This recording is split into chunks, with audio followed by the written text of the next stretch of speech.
देखिए, आज से पहले कि मैं इस पे वीडियो बनाऊं कि फ़ॉल्ट कितने टाइप्स के होते हैं पावर सिस्टम में, उससे पहले अपन को जानना पड़ेगा कि फ़ॉल्ट क्या होता है। ठीक है, फ़ॉल्ट क्या होता है और उसके कॉन्सिक्वेंसेस क्या होते हैं और अपन को ज़रूरत क्या पड़ी इन फ़ॉल्ट के बारे में पढ़ने की। तो ये सब बातें अपन देखेंगे इस वाले वीडियो में।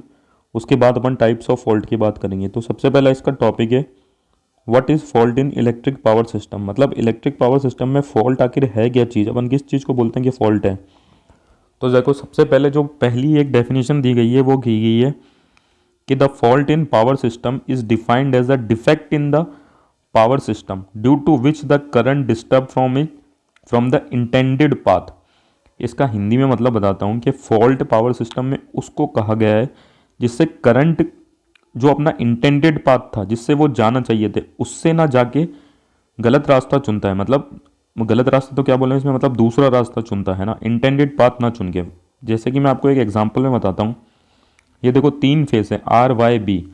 अपन चाहते हैं कि जो वायर है, जो करंट है, वो अपना आर फेस और वाई फेस और बी फेस में ही बहे। अपन कभी नहीं चाहेंगे कि वो अपना करंट इन तीन फेस के अलावा कहीं और जाए। ठीक है ना। और ये भी चाहते हैं कि भाई आर फेस का जो करंट है वो आर फेस में ही बहे, ऐसे नहीं कि वाई फेस में आ गया। तो ये तो अपनी नॉर्मल कंडीशन है।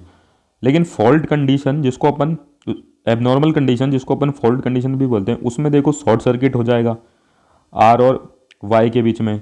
तो जो आर का करंट है वो भी आर्क के जरिए किस में जा जाएगा, वाई वाई फेस में चला जाएगा। या फिर ऐसा हो सकता है कि तीनों जो वायर है वो आपस में शॉर्ट सर्किट कर जाए और करंट न्यूट्रल में फ्लो होने लग जाए, या फिर सीधा ग्राउंड में चला जाए अपनी लाइंस में ना जाके। तो ये दोनों ही वही है कि अपन इंटेंडेड पाथ पे अपना करंट जिस पाथ पे चलना चाहिए थे उस पे ना चल के किसी और पाथ को अटेन कर रहा है। तो ये अपनी एक तरीके से फॉल्ट की कंडीशन है। ये तो देखो एक कंडीशन, एक डेफिनेशन हुई। अब देखो एक और डेफिनेशन। ये बोलता है, fault in electric power system can be defined as any abnormal condition of the system that involves the electric failure of equipment such as transformer, generator और बस बार। ठीक है ना। वो डेफिनेशन इससे ज़्यादा अच्छी थी, लेकिन आपने लिए ये भी पढ़ना जरूरी है कि भाई कोई से भी एबनॉर्मल कंडीशन आ जाए, और वो कंडीशन आती क्यों है, क्योंकि अपना जो ट्रांसफार्मर है या फिर जो जनरेटर है या फिर वो जो बस बार है, इनके जो इक्विपमेंट है वो फेल कर गए। ठीक है ना। ये जैसे फंक्शन करने चाहिए थे ना, जिन फंक्शनिंग के लिए अपन ने इनको डिज़ाइन किया है, ये वो वैसा फंक्शन ना करके कुछ अलग फंक्शन करें, मतलब माल फंक्शनिंग करे ये तीनों पार्ट्स और इनके जैसे दूसरे पार्ट्स। ठीक है। तो ये एक और डेफिनेशन हुई। अब देख लो आगे, मैं ये लिखा है कि usually a power system operate under balance condition. मतलब आर फेस, वाई फेस और बी फेस में क्या होता है, जो बैलेंसिंग की कंडीशन है उसमें जो प्रॉपर अमाउंट ऑफ करंट है वही बहता है with all equipment carrying normal load current. अब इस कंडीशन में क्या होते हैं, सारे इक्विपमेंट में जो लोड करंट होता है वो नॉर्मल होता है। ठीक है ना। अपनी नॉमिनल वैल्यू से कभी ज़्यादा नहीं जाएगा। And also the bus voltage inside the prescribe limit. और जो बस वोल्टेज होगा ना, वो भी उसकी दी गई जो लिमिट है, ठीक है, जिसके लिए अपन ने उसको डिज़ाइन किया उसके अंडर ही रहेगा। लेकिन क्या होता है, ये कंडीशन फेल होती है। ठीक है। करंट भी एक्सीड कर जाता है और वोल्टेज ओवर भी हो सकता है और लो भी हो सकता है। तो इस कंडीशन में क्या होता है, फॉल्ट, अपन कहते हैं कि इस कंडीशन में जो है कि भाई फॉल्ट आ गया अपने सिस्टम में। The condition can be disrupted because of fault within the system. अब ये वाली कंडीशन डिस्क्रप्ट हुई, और वो क्यों होगी, क्योंकि अपने जो सिस्टम है उसमें फॉल्ट आ गया होगा। ठीक है। अब देखो, जब फॉल्ट आता है तो होता क्या है, देखो इसमें लिखा है the when fault occur the characteristic value such as impedance of the machine में change from existing value to different value till the fault is cleared. मतलब जो फॉल्ट आता है तो जो अपने सिस्टम की जो कैरेक्टरिस्टिक होती है, जैसे कि हो गई उसकी इम्पिडेंस, मैं बोलता हूँ इम्पिडेंस भी हो गई, ठीक है ना, वोल्टेज भी होगा जिसके लिए मैंने उसको डिज़ाइन किया था, करंट भी होगा जिसके लिए डिज़ाइन किया। अब वो जो अपनी एग्जिस्टिंग वैल्यू है जिनके लिए अपन ने उनको डिज़ाइन किया, वो उस पर काम ना करके डिफरेंट वैल्यू अटेन कर लेंगे जब तक कि अपना फॉल्ट क्लियर ना हो जाए। तो ये वाली चीज़ उसके लिए लिखी गई है। अब देखो, ये चीज़ मैंने इसको वापस से एक बार रिपीट करी है, अगर वहाँ पे अगर आपको समझ में नहीं आई, कि देखो जैसे अंडर नॉर्मल और सेफ ऑपरेशन, ठीक है ना, जैसे कि लोगों को वोल्टेज और करंट के से ही ज़्यादा समझ में आता है।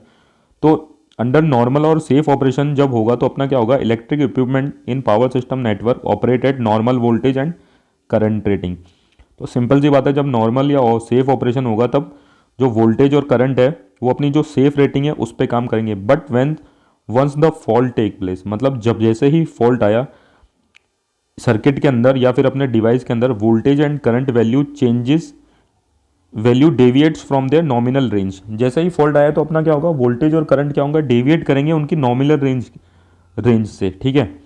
अब देखो इसके परिणाम भी देख लेते हैं, मतलब कॉन्सिक्वेंसेस। अब इससे होगा क्या, ये लिखा है, if the electrical fault current exceed the interrupting rating of the protecting device the consequence can be devastating, ठीक है ना, खतरनाक हो सकते हैं। मतलब ये कह रहा है कि अपन ने जो फॉल्ट करंट है उसके लिए, देखो मैं आपको एक बात बता दूं, नॉर्मली इस फॉल्ट करंट को अपन ने इंटरप्ट करने के लिए अपने डिवाइस लगा रखे हैं, है ना, प्रॉपर, जैसे सर्किट ब्रेकर, रिले है, ठीक है, ऐसे डिवाइस लगा रखे हैं।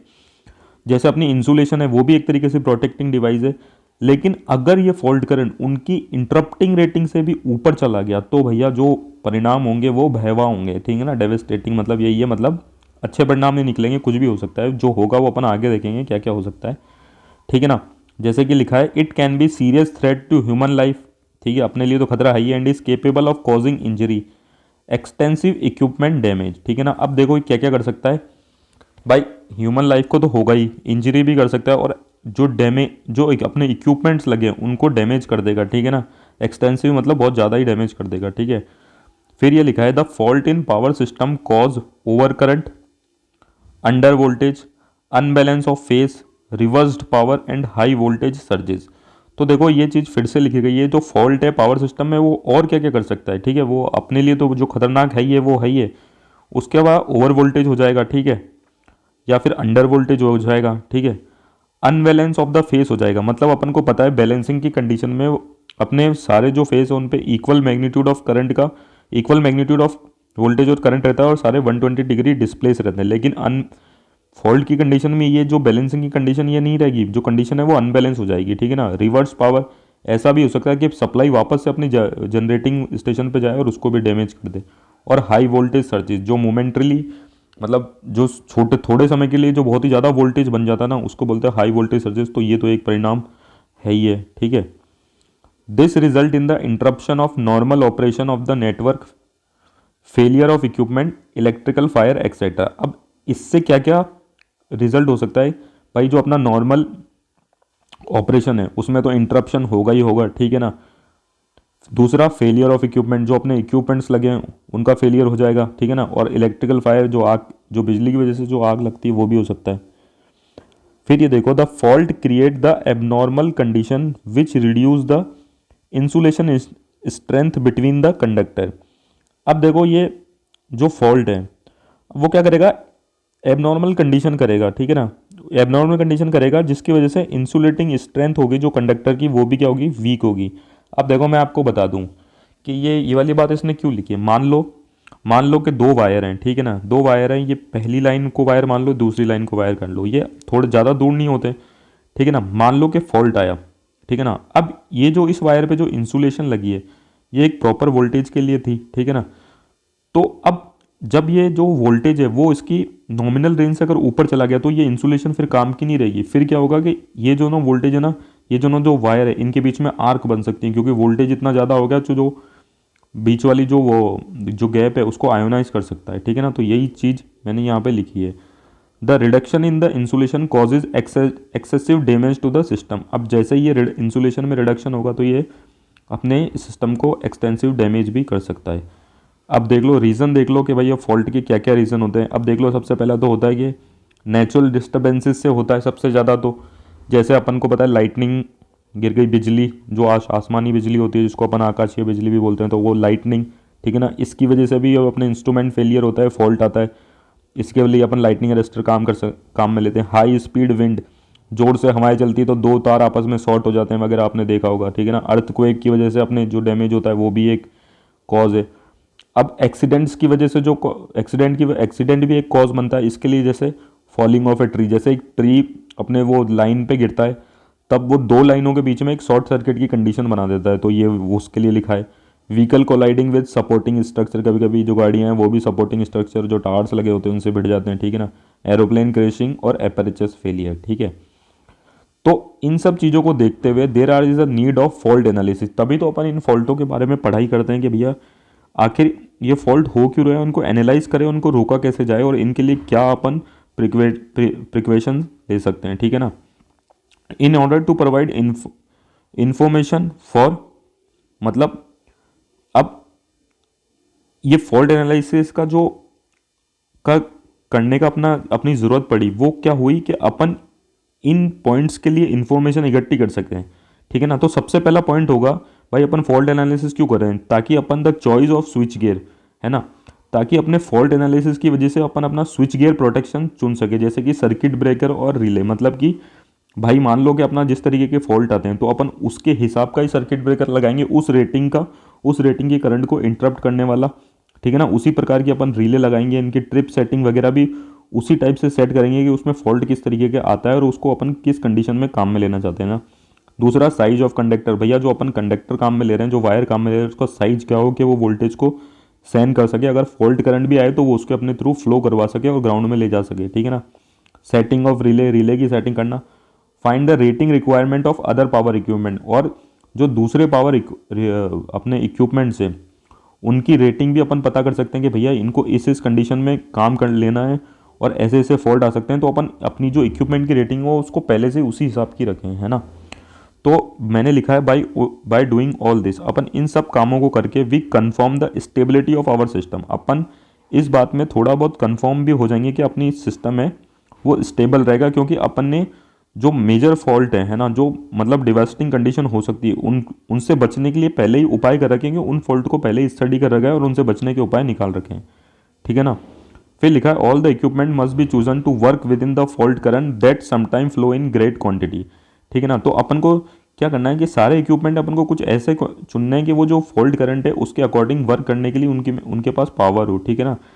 तो ये वाली चीज़ है, क्योंकि अपन को पता है भाई इक्विपमेंट है और अपना पावर सिस्टम है, तो फेलियर तो कुछ ना किसी प्रकार का तो होगा ही होगा। तो अपने इक्विपमेंट को अपन पहले से ही रेडी रखते हैं कि वो उस फॉल्ट करंट को झेल सके, ठीक है ना।